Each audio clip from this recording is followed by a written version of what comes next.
The wind had teeth and it used them on her skin, chewing at the thin fabric of her dress where it was worn to thread. She stood beside the hitching post of the trading station, a place that smelled of stale beer, wet horses, and the cheap greed of men. She was not tied to the post, not with rope, but the gazes of the men inside the squat sod building held her as tight as any hemp. Her feet were bare on the frozen ground, the mud hardened into 1,000 tiny daggers. The man who had brought her here, her father's debtor, had taken her boots along with the last of her dignity. He'd left her as collateral, a piece of human script to be redeemed by a stranger.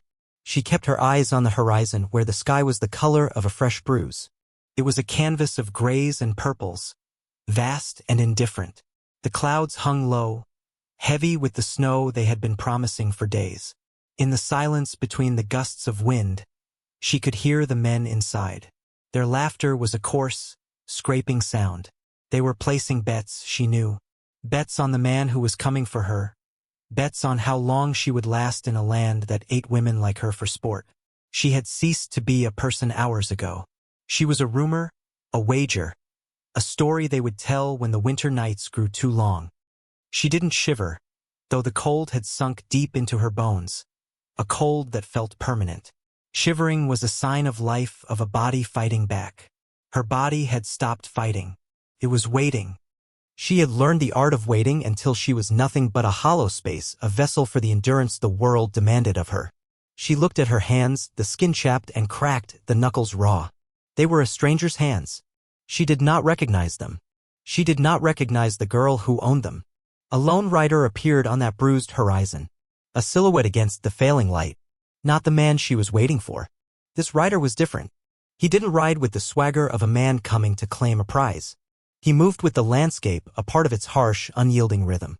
As he drew closer, she saw he was Lakota, his face a map of sun and wind, his long hair braided with a quiet pride that felt ancient and unbreakable. He carried whole winters in his eyes. He dismounted by the water trough, his movements economical and fluid. He didn't look at her, not at first. He gave water to his horse, a beautiful paint with a coat like a winter stream flowing over stones. He ran a hand along the animal's neck, a gesture of deep, familiar affection.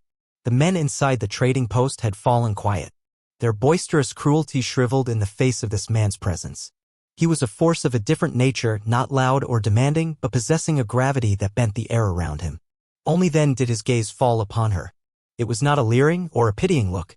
It was a gaze of simple, profound observation. He saw the bare feet. He saw the dress that clung to her like wet paper.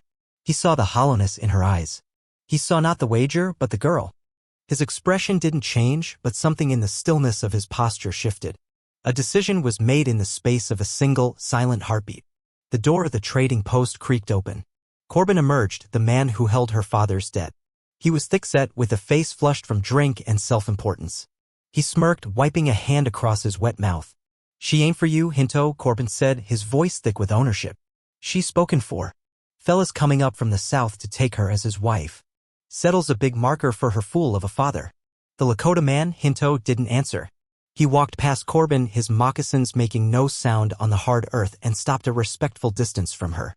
He looked at the sky, then back at Corbin. The wind lifted a strand of her hair and whipped it across her face. "The snow comes," Hinto said. His voice was low, like the rumble of distant thunder. It wasn't a warning, it was a fact. "Let it," Corbin shrugged. "The fella, Thorne, he's got a sturdy wagon. He'll be here by morning." Hinto turned his gaze back to her. For the first time, she felt a flicker of something inside her, a tiny, buried ember. He wasn't looking at her like she was property. He was looking at her like she was a person standing barefoot in the snow.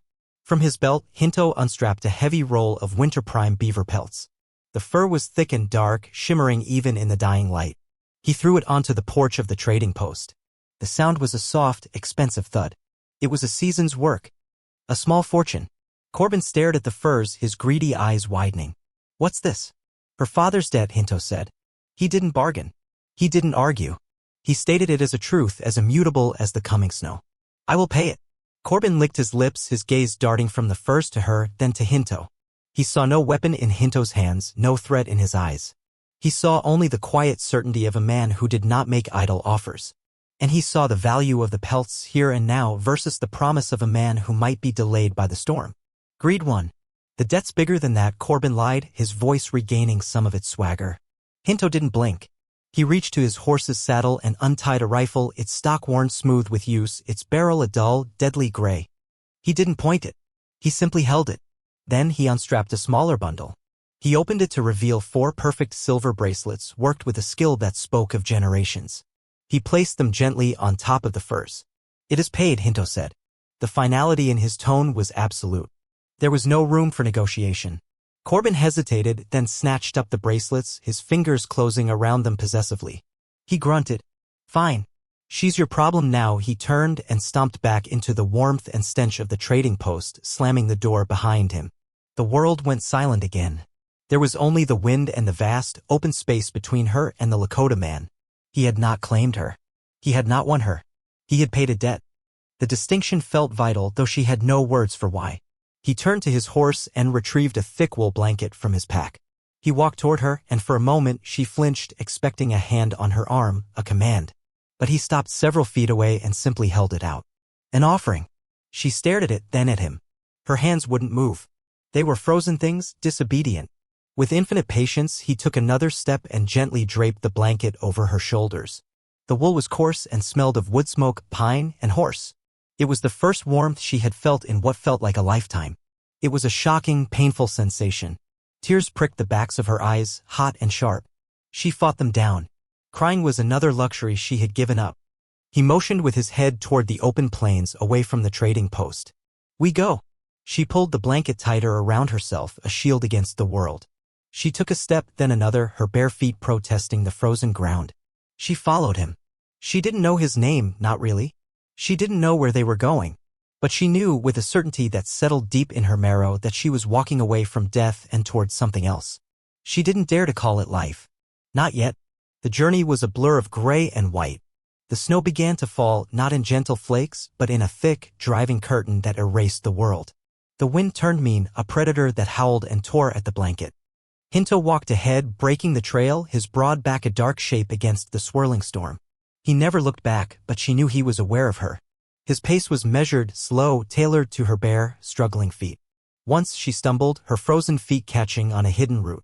She fell to her knees in the snow, the impact jarring her to the bone. The blanket slipped. The cold rushed in, a physical blow. She stayed there, huddled, the fight draining out of her. It would be so easy to just stop, to let the snow cover her, to become a part of the white silence. He was there. He hadn't made a sound, but suddenly his presence was beside her. He knelt, not touching her, but close enough that she could feel the heat from his body. He pulled the blanket back up around her shoulders, his movements deliberate and careful. He held out a canteen. "Water," he said. It was the first word he'd spoken since they left the trading post. She shook her head. Her throat was a knot of ice and fear. He didn't insist. He simply waited. The snow swirled around them, 2 small figures in a vast, indifferent wilderness. Finally, she reached out a trembling hand and took the canteen. The water was shockingly cold, but it was life. She drank a little, the simple act an immense effort. When she was done, she handed it back. Their fingers brushed for a fraction of a second. His skin was warm and rough. The contact was like a spark on dry tinder, a flicker of feeling in a place she thought had gone numb forever. She got to her feet. He watched her, his dark eyes unreadable in the gloom. He gave a single, slight nod and turned to continue breaking the trail.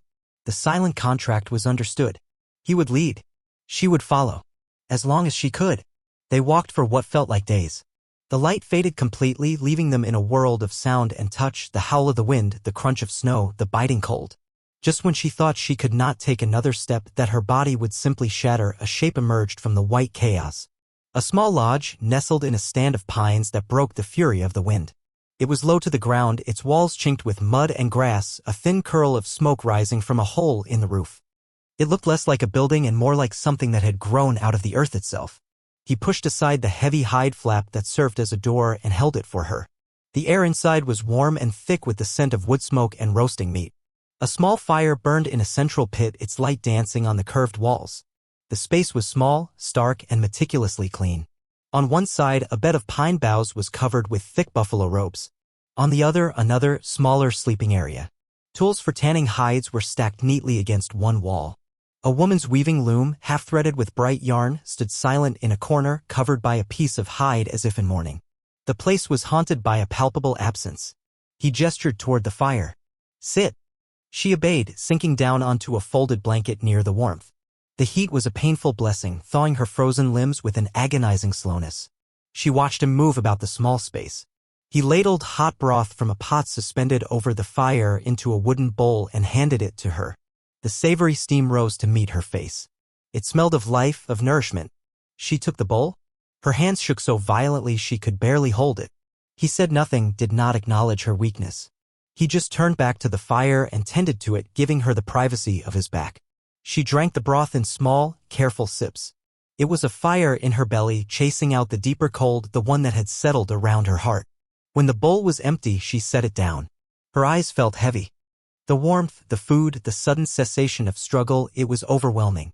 Her gaze fell on the smaller, sleeping pallet. Her pallet. He seemed to read her thoughts. He pointed to it. There.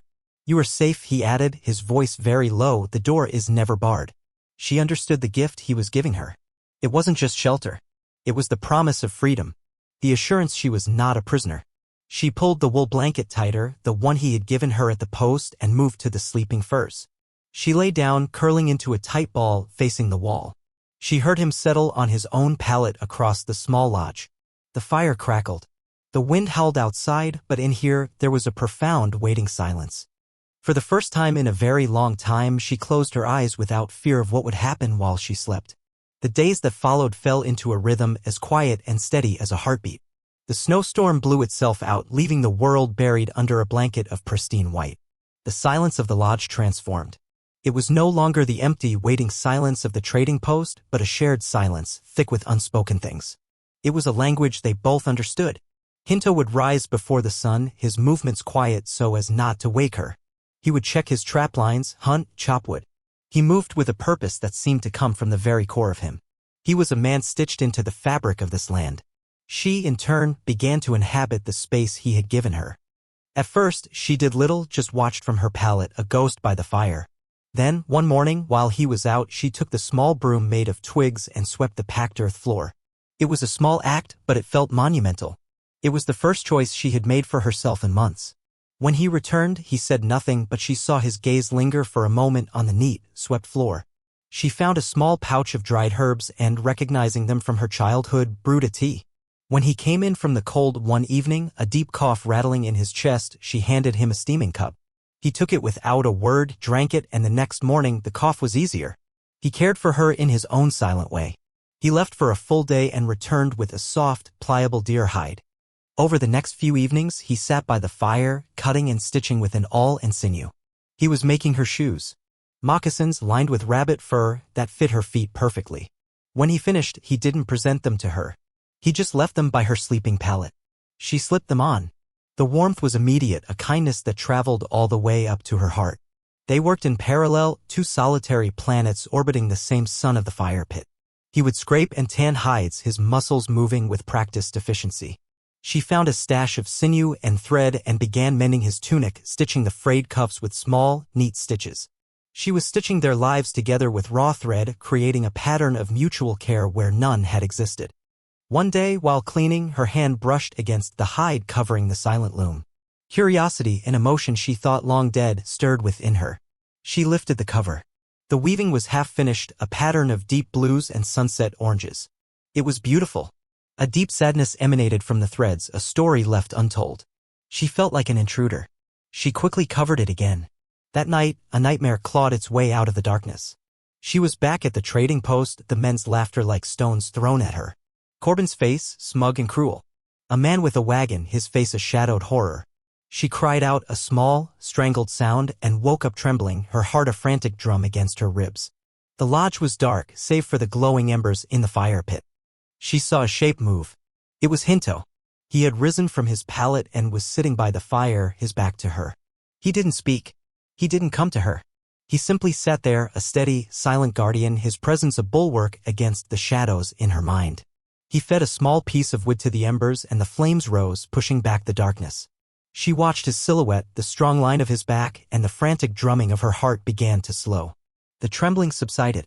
She was not alone in the dark. The next morning, the silence between them was different. Deeper. He looked at her across the fire, his dark eyes holding a question. You are safe here, he said again, not as a statement this time, but as a promise he was renewing. She found her voice. It was thin and rusty from disuse, a voice that sounded like it came from under floorboards. "Yes," she whispered. It was the first word she had spoken to him. It felt like breaking soil after a long winter. He gave a slow nod. The question had been answered. The promise had been accepted. Something new was being built in the small, warm lodge, built of silence and broth and rabbit fur shoes and the shared vigil against the night. The thaw came slowly, both inside the lodge and out. The sun gained a little strength each day, melting the top layer of snow only for it to freeze again at night into a glittering crust. Life continued in its quiet rhythm. She started humming sometimes, small, forgotten tunes that rose unbidden while she worked. He began leaving small treasures for her to find, a hawk's feather of impossible softness, a smooth, gray stone from the creek bed, a piece of honeycomb dripping with golden nectar wrapped carefully in a leaf. One afternoon, she uncovered the loom again. She sat before it for a long time, her fingers tracing the half-finished pattern. She felt the ghost of the hands that had worked these threads. She felt their sorrow, but she also felt their skill, their love of color and form. Hesitantly, she picked up the shuttle. She did not try to continue the old pattern. Instead, she began her own, weaving a thin line of simple, dun-colored yarn beneath the vibrant blues and oranges. It was a humble beginning, a single thread of her own story added to the tapestry. Hinto came in that evening and saw her there. His body went still. He looked at the loom, at the new thread she had woven, and then at her. His face was a mask of grief, so profound and sharp it was like a physical blow. She froze, thinking she had trespassed, had desecrated a sacred space. She started to rise, to stammer an apology. He raised a hand, stopping her. He walked to a small wooden chest in the corner, one she had never seen him open. He lifted the lid. Inside, nestled on a bed of dried sage, were a child's tiny moccasins and a woman's silver comb. He took them out with infinite care. "My wife," he said, his voice rough with unshed tears. "My son. The fever took them last winter. Before the snows." He looked at the loom. She loved the colors of the sunset. The silence in the lodge was no longer just quiet, it was heavy with loss, with the weight of 2 lives lived and ended within these walls. She saw it all now, the haunted emptiness of the place, his deep, abiding sorrow. He carried a whole winter inside him, a winter that had never thawed. She did not know what to say. There were no words for such a grief. So she did the only thing she could think of. She went to the pot of stew simmering over the fire, the one she had made, and ladled a bowl for him. She put a piece of the bread she had learned to bake on a flat stone by the fire next to it. She handed it to him, a simple offering of life in the face of death. He took it. Their eyes met, and in that moment, the wall of his grief cracked, just a little. He saw not a replacement, not an intruder, but another soul who understood what it meant to be hollowed out by loss. He sat and ate the stew she had made, and she sat by the loom, and they shared the space with the ghosts, and it was all right. The fire only changes everything if something new is waiting in the ash. Weeks bled into a month, then 2. Spring whispered on the wind. The iron grip of the frost began to loosen. The world outside dripped and sighed, awakening from its long sleep. One afternoon, as Hinto was skinning a rabbit outside the lodge, he stiffened. His head came up, his gaze fixed on the horizon, like a wolf scenting danger. She came to the doorway and followed his gaze. Far in the distance, 3 figures on horseback were moving across the thawing plains. They were just specks, but they moved with a purpose that felt menacing. They were coming toward the lodge. "Go inside," he said, his voice flat and hard. It was not a request. She retreated into the lodge, her heart beginning a slow, heavy drum. She knew with a sick certainty who it was. The past had a long memory and a cruel sense of timing. She watched through a crack in the hide door. Hinto didn't move. He finished skinning the rabbit with deliberate, unhurried motions. He cleaned his knife. Only then did he stand, planting his feet firmly on the ground in front of his home. He did not reach for his rifle. He just waited. It took them an hour to arrive. It was Corbin, his face red and bloated, looking even more entitled than she remembered. With him were 2 hard-faced men, their hands resting on the pistols at their belts. They reined in their horses a few yards from Hinto, their presence an ugly stain on the clean spring air. "Hinto," Corbin sneered. "Enjoying the winter?" He spat on the ground. "I've come for what's mine." "That man Thorne," he finally showed up. "And he's angry. Seems he paid good money for a wife, and you stole her." She is not a thing to be stolen, Hinto said, his voice dangerously calm. She is a person. Her father's debt was paid. That was for the debt, Corbin laughed, a nasty, grating sound. Not for the girl. She was part of a different bargain. Thorne wants his property back. And he's paying me well to retrieve it. Corbin's eyes darted to the lodge door. Girl, get out here. Don't make this difficult. Inside, she trembled. The old, familiar ice crept back into her veins. The urge to hide, to disappear, was overwhelming. She looked around the small lodge, at the warm fire, the sleeping pallet that was hers, the loom with her own thread woven into its story. This was her home. It was the only home she had. Hinto was out there, standing alone against 3 men for her. Something broke inside her. Not her spirit, but the cage of fear that had surrounded it for so long. She looked down at her hands. They were not a stranger's hands anymore. They were strong, capable. They could mend and cook and weave. They could fight. She picked up the heavy iron poker from the fire pit. It was warm in her grasp. She pushed aside the door flap and stepped out into the sunlight. She did not cower behind Hinto. She stood beside him. The poker was heavy in her hand, its purpose clear. Corbin's smirk faltered when he saw her. He had expected a frightened, weeping girl he could drag away. He did not expect this woman, her eyes clear and steady, a makeshift weapon in her hand. He did not expect the solid, unified front they presented. 2 people, rooted to this land, unmovable. I am not your property, she said. Her voice did not tremble. It was clear and carried on the spring air. I stay here? The directness of it, the simple, powerful assertion of her will, stunned Corbin into silence. One of his hired men shifted uneasily in his saddle. This wasn't the simple retrieval they'd been paid for. She stays, Hinto echoed, his voice the low rumble of an avalanche. He had not moved, but he seemed larger, an immovable part of the mountain behind him. This is my land. She is my family. You are not welcome here. Leave. Corbin's face purpled with rage. His hand went to his pistol. I'm not leaving without her. In that instant, Hinto moved. He was not fast, but he was inevitable. He took 2 steps forward, closing the distance, and his hand shot out, grabbing the barrel of Corbin's pistol before the man could even draw it clear of the holster. Hinto's grip was like iron. He twisted, a sharp, brutal motion of the wrist. There was a sickening crack of bone and a scream of pain from Corbin. The pistol clattered to the ground. I said, leave, Hinto repeated, his voice dropping to a deadly whisper. He released Corbin's broken hand. The other 2 men, seeing their employer whimpering and disarmed by this silent, implacable man, had no stomach for the fight.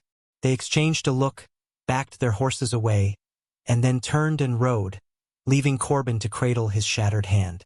Corbin glared at them, his face a mask of pain and humiliation. He scrambled to pick up his pistol with his good hand, hauled himself onto his horse, and galloped after his hired guns, a final curse trailing behind him on the wind. They were gone. The silence rushed back in, clean and vast. The land itself seemed to exhale. She stood there, the poker still gripped in her hand. The strength that had surged through her ebbed away, leaving her shaking. Her legs felt weak. Hinto turned to her. He looked at the poker in her hand, then at her face. He reached out and gently took the iron bar from her, setting it down by the door. Then he did something he had never done before. He touched her face. His thumb, rough and calloused, brushed away a tear she hadn't even realized had fallen. I was scared, she whispered, the admission a crack in her newfound armor. I know, he said softly. His eyes held a universe of understanding. You did not run. They went back inside the lodge. The air was different. The ghosts were gone. The space was filled entirely by the 2 of them. By what they had just become. A unit. A fortress. A family. He built up the fire, and they sat together in the warmth, the unspoken things between them finally settling into a quiet, unbreakable truth. The next day, spring arrived in earnest. The world was alive with the sound of melting snow and birdsong. Hinto took the tattered, threadbare dress she had arrived in, the one she had folded and put away in a corner. He looked at her, a question in his eyes. She nodded. Together they walked to the fire pit. He laid the dress on the glowing embers. They watched as the flames consumed the last remnant of her old life, the symbol of her humiliation and pain turning to smoke and ash and rising to the clean, open sky. When they returned to the lodge, he took her hand and led her to the loom.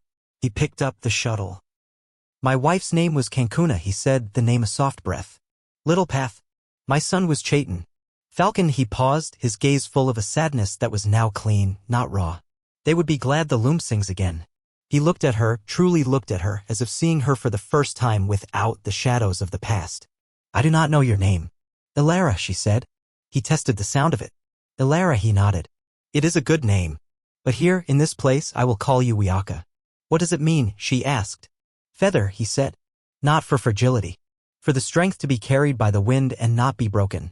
For the grace to land gently. Wiaka. Feather.